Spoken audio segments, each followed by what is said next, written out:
Welcome back. We went through today, but of course we have got to revisit what we saw yesterday, beginning with one of the most anticipated games of the tournament. You guys were tweeting nonstop. I wasn't in the area, but once I figured out what was happening, I understood why. Yeah, a lot of history. Two of the best teams that we cover. I mean, absolutely. The top two in the Henlopen against the top in the Bayside, Y-High and Dover. And the Tribe came in as the lone unbeaten in the Bayside South, taking on the Henlopen's best in Dover. And the Senators, well, they're doing what they've done all year, relying on their two big guys. And this guy, Elijah Allen, you see him right there. Big reason why. He's going to spot up and knock down the three from the corner. And then it's Allen from the other side. He's going to drain another triple. He had 13 points in the first half. And then to cap things off in the first quarter, another big key player, Jaheim Spencer on the fast break, and he's going to throw one down, one-handed slam, Dover up 12 to end the first. Second quarter now, the Tribe would get some offense going. Long pass finds Ronnie Satchel, and he gets the layup in traffic to fall. Sens take the 13-point lead to half. Y-High would cut this to a 6-point game in the third quarter, but Dover kept their foot on the gas. Wanya Wise driving through the lane and lays it in. Dover takes the most highly anticipated game of the tournament over Y-High 66-50. Yeah, it felt like another game coming into it, but at the end of the day, we know we had to get go 1-0 at the end of the day. You know, we had a good atmosphere here, but we just gave the fans a show. You know, that was a good team, well-coached team on the other side. You know, they play hard. You know, at the end of the day, we won, but they play hard. They play hard-nosed basketball. We're not taking nobody light. We taking everybody like it would be like a state championship game. It felt like some kind of championship battle anyway, right? That was a lot of build-up for the Peninsula. Yeah. It was the Peninsula Championship in a way, right? a battle of local heavyweights. Dover comes out on top, and you know we learn a little something about Y-High, and they kind of get that taste of defeat, which can motivate you as you go through the season. Yeah, especially considering you know the circumstances for Delaware. These count for their actual schedule, so they have a lot more to play for. And one thing you have to mention about with Dover, though, Elijah Allen, that kid's legit. I mean, this Dover squad has looked like they're going to be the force to be reckoned with in Delaware, barring what happens with Sanford, maybe another rematch preview coming through. But this win can only boost their confidence.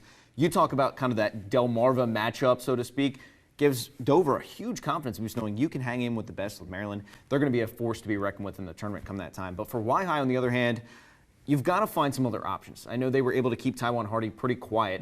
That puts a lot of pressure on a guy like Jason Handy, who you know can be your big defensive big guy and score you some points, but you need some other offensive avenues to be able to compete with some big teams like that. Right, like you said about Y-High, they needed more from Hardy and Satchel, just 4 of 22 on the night. When you're facing Dover, you can't have 4 of 22 from two of your best players. Another thing I mentioned about Chrisfield, they got out to the big lead early on. 16-4 first quarter for Dover. So another big-time first quarter leads to another big win for another great team in the area. Yeah, just got to keep your eyes on both these teams as we move forward. We expect them to make some noise in the playoffs when the time comes.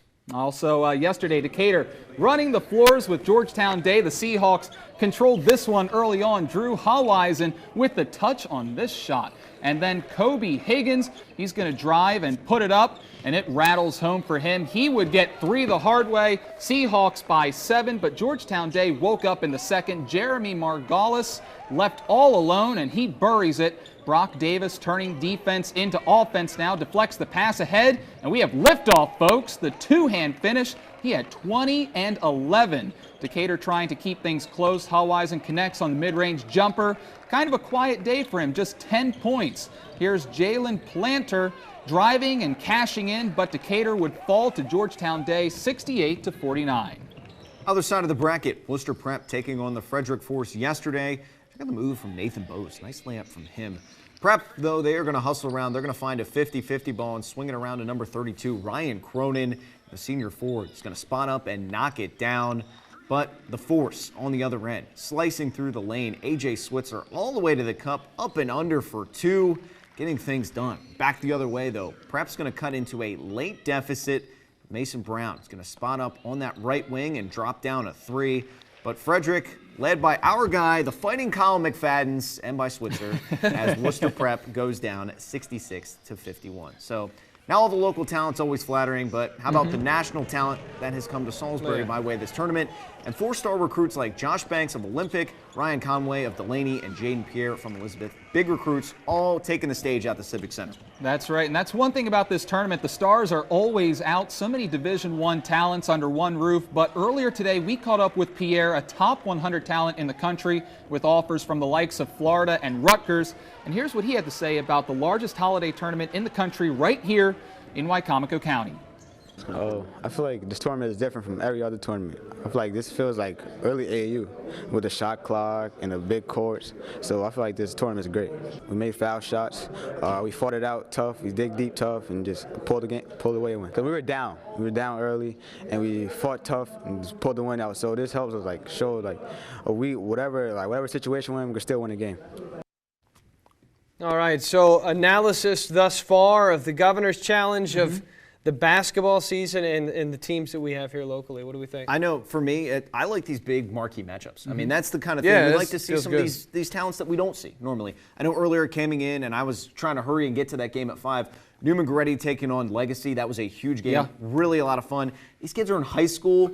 This seems like a college game the way some of these players are going at. There's definitely some of these teams that seem like they are like college-light teams level talent-wise. But I love seeing some of these matchups like Dover-Y High. It's something that you normally wouldn't see if we didn't have something like the Governor's Challenge, where you have a great team in Maryland and a great team in the Henlopen battling it out to see who's the best. It's something I love to see. And unfortunately, it doesn't count for Maryland's, but I would love to see both teams fighting for that win that counts toward their playoff chances. I think that would do great things for seeing the competitive nature of the Governor Challenge. But it's been great so far the first 2 days. My first Governor's Challenge, I've been loving it so far. So it's been exciting, and these guys have been all over social media. So if you're trying to follow along in real time, follow them on Twitter and Facebook, right?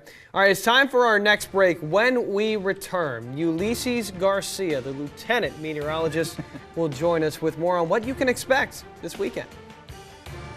I'm Jeremiah Bill from Delmarva High School, and you're watching Delmarva Sports Insider.